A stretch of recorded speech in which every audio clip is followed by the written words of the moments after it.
Lietuvos didžiosios kunigaikštystės pilys.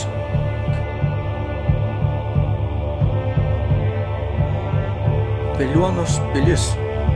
Senelių pasakojama, kad Žiloje senovėje miestelio vietoje buvo deivės Veliuonos arba Vėlinės šventovė. Lietuviai ten degindavę dievams aukas ir melsdavęsi už mirusių vėles. Tos šventovės vardu pavadintas ir miestelis. Bažnyčia stovi, kur būta šventovės. Bažnyčią pastatė didysis Lietuvos kunigaikštis Vytautas 1421 metais. Spėjama, kad bažnyčios bokštas esąs senovės šventovės dalis.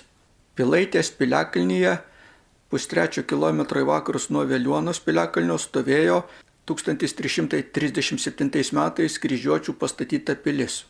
Jo viename šone ir dabar yra tvirtos geležinės durys, kurios buvo net 2 kartus atkastos. Durų esama žemėje 1,5 metro gilumoje. Veliuonos piliakalnis vadinamas Gedimino kapu, jo papilys vadinamas Pilies kalnu arba Ramybės kalnu. Piliakalnis, kuris iš Nemuno žiūrint labai panašus į didžiulį kapą, vadinasi Gedimino kalnas. Spėjama, kad 1341 metais čia žuvo Gediminas. Jam paminklas buvo atidengtas 1925 metais.